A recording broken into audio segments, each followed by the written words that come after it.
ನಾನು ಶಾಂತ ಅಂತ, ಚನ್ನಗಿರಿ ತಾಲೂಕು ನಂದು.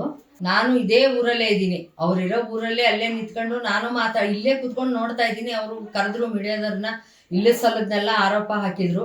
ಅವ್ರು ನನಗೆ ಮಾರಣಾಂತಿಕ ಹಲ್ಲೆ ಮಾಡಿ ನನ್ನನ್ನು ಮನೆಯಿಂದ ಓಡಿಸಿ, ನಾನು ನೆಂಟ್ರ ಮನೆಗೆ ಹೋಗಿರಂಗೆ ಮಾಡಿ, ಇರೋ ಬರೋರ ಹತ್ರಕ್ಕೆಲ್ಲ ಸಾಲ ಸಂಘ ಎಲ್ಲ ತೆಗೆದುಕೊಟ್ಟಿದ್ದೀನಿ. ಅವರಿಗೆ ಎಲ್ಲ ತೆಗೆದುಕೊಟ್ಟು ನಾನು ಹೋಗಿ ಅಲ್ಲಿಂದ ಫೋನ್ ಮಾಡ್ತೀನಿ. ಒಬ್ರು ಸಂಘ ಸಾಲ ಯಾವುದು ಒಪ್ಕೊಂಡಿಲ್ಲ, ಯಾವ್ದ್ಯಾವ್ದನ್ನು ಒಪ್ಕೊಳ್ದಂಗೆ ಅವ್ರಿಗೆ ಕೊಟ್ಟರು. ಸಾಲ ಕೊಟ್ಟರವ್ರಿಗೇನೆ ವಾಪಸ್ಸು ನೀವು ಹೋಗ್ರಿ, ವಿಷ ಕೊಡಿ ಹೋಗ್ರಿ, ಆಕೆ ಹೋಗಿದ್ದಾಳಲ್ಲ ಅಂತ ನನ್ನ ಮೇಲೆ ಆರೋಪ ಹಾಕಿ ಕಳಿಸಿದ್ದಾರೆ.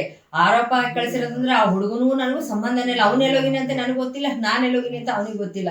ಈಗ ಅದನ್ನ ಅಟ್ಯಾಚ್ ಮಾಡಿ ಹೇಳ್ತಾ ಇದ್ದಾರೆ. ಆ ಹುಡುಗಿ ಮಲತಾಯಿ ಮಗಳು, ಮಲತಾಯಿ ಅಂತ ಹೇಳ್ತಾಳೆ. ಅವಳನ್ನ 8 ವರ್ಷದಿಂದ ನಾನೇ ಸಾಕಿದ್ದೆ. ಮಗಳಿಗಿಂತ ಹೆಚ್ಚಾಗಿ ಸಾಕಿ ಪ್ರತಿಯೊಂದೂ ಆಧಾರ ಇಟ್ಕೊಂಡಿವಿ. ನಾವು ಪ್ರತಿಯೊಂದೂ ಅಷ್ಟು ಚೆನ್ನಾಗಿ ಸಾಕಿರೋದಕ್ಕೂ ಆಧಾರ ಐತೆ. ಇಟ್ಕೊಂಡಿದ್ದು ಇವತ್ತು ಹಿರೇ ಹೆಂಡತಿ ಡೈವರ್ಸ್ ಮಾಡ್ಕೊಂಡಿದ್ರು. ನಮ್ಮನೆಯವ್ರಿಗೆ 3ನೇ ಹೆಂಡತಿ ನಾನು. ಡೈವರ್ಸ್ ಮಾಡ್ಕೊಂಡಳನ್ನ ನನ್ನ ಹೊಡೆದು ಕಳಿಸಿ, ಇಬ್ರು ನಡರಾತ್ರಿಗೆ ಬಂದು ನನ್ನನ್ನು ಇಬ್ರು ಹೊಡೆದಾರೆ. ಇಬ್ರು ಹೊಡೆದು ಕಳಿಸಿದ್ದಕ್ಕೆ ನಾನು ಹೋಗಿದ್ದೀನಿ. ಅದನ್ನ ಈ ತರ ಕತೆ ಕಟ್ಟಿ ಈ ತರ ಎಲ್ಲ ಇಷ್ಟೊಂದು ದೊಡ್ಡ ಅವಂತರ ಮಾಡಿ ನೆನ್ನೆ ಟಿವಿ ಒಳಗೆಲ್ಲ ಬಿಟ್ಟಿದೆ. ಇದೇ ಊರಾಗ ಇದ್ದೀನಿ ನಾನು. ಎಲ್ಲೋ ಬೀಗ ಹಾಕೊಂಡು ಪರಾರಿಯಾಗಿ ಹೋಗಿದ್ದಾಳೆ. ಸಾಲಗಾರರೆಲ್ಲ ಹೊರಗೆ ಹಾಕಿದ್ದಾರೆ ಅಂದ್ರೆ ಮತ್ತೆ ಸಾಲ ಕೇಳಕ್ ಬಂದ್ರು ಜನ. ಸಾಲ ಕೇಳಕ್ ಬಂದವ್ರಿಗೂ ನ್ಯಾಯ ಮಾತಾಡಿಲ್ಲ, ನನಗೂ ನ್ಯಾಯ ಕೊಟ್ಟಿಲ್ಲ.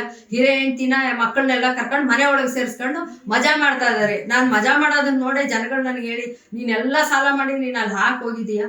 ಅವ್ರು ನೋಡಿದ್ರೆ ಎಲ್ಲರೂ ಸೇರ್ಕೊಂಡು 4 ಜನ ಆರಾಮಾಗಿ ಮಜವಾಗಿ ತಿರುಗ್ತಾ ಇದಾರೆ, ಶೋಕಿ ಮಾಡ್ತಾ ಇದಾರೆ. ನಾವು ಹೋಗಿ ಸಾಲ ಕೇಳೋರು ವಿಷ ಕುಡಿ ಹೋಗ್ರಿ ಅಂತದಾರೆ ಅಂತ. ದಯವಿಟ್ಟು ನೀವು ಏನಾದರೂ ಮಾಡಿ ಜನಗಳಿಗೆ ನ್ಯಾಯ ಕೊಡಿಸ್ಬೇಕು, ನನಗೂ ನ್ಯಾಯ ಕೊಡಿಸ್ಬೇಕು.